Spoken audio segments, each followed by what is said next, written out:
Quand une affaire nécessite des achats de matériaux, de marchandises ou de prestations spécifiques, on commence par en calculer le montant. Ce sont les achats. Mettons 4 500 euros.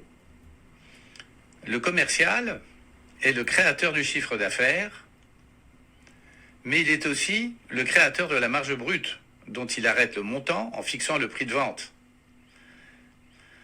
Il est donc important qu'il ait un objectif ou un tarif visant un pourcentage de marge brute. Mettons 60%. La calculette établit alors un prix de vente, un résultat en lien avec le bénéfice annuel visé en début d'exercice et 2 temps de production. D'une part, celui à ne pas dépasser pour atteindre le bénéfice visé, et d'autre part, celui au-delà duquel l'affaire engendrera de la perte. Ces temps sont calculés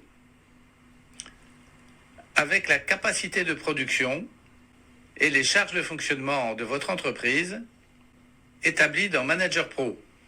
Ces temps, issus d'un calcul, peuvent ne pas correspondre aux spécificités de l'affaire. Ils peuvent donc être corrigés.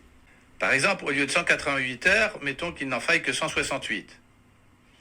Cela recalcule instantanément le prix de vente ainsi que le pourcentage de la marge brute, qui sont tous les deux à la baisse puisque pour le même volume d'achat, on vend moins d'heures, ce qui fait baisser le prix. Ce nouveau temps de production a aussi généré un nouveau résultat, mais aussi un nouveau temps de production pour un bénéfice nul. Le prix de vente, calculé avec le nouveau temps de production, peut aussi être écrasé par un autre prix pour améliorer la marge.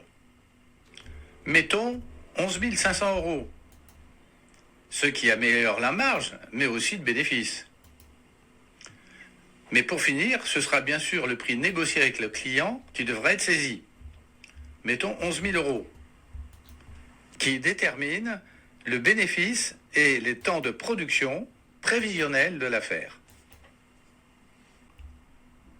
Avec tous ces éléments à disposition, éventuellement sur un téléphone, il devient très difficile de faire de mauvaises affaires.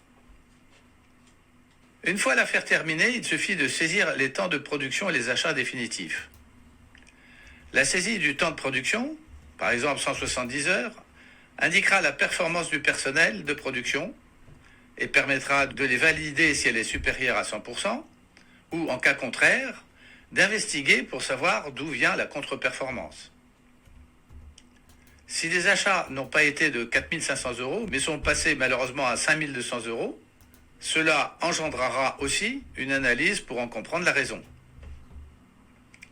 La saisie des valeurs définitives ont bien sûr établi le résultat de l'affaire. L'affaire, perte ou bénéfice,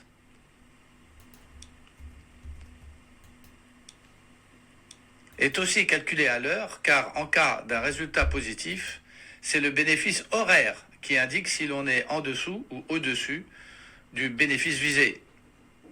On mesure ainsi le niveau de profitabilité de l'affaire qui, dans cet exemple, n'a permis d'atteindre que 67% du bénéfice visé.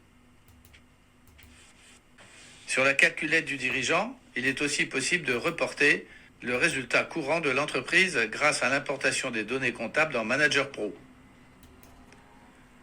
Avec tous ces paramètres, tant économiques que de production, le chef d'entreprise, les commerciaux, le personnel de production peuvent en permanence analyser les contre-performances pour les corriger et les bonnes performances pour les renforcer.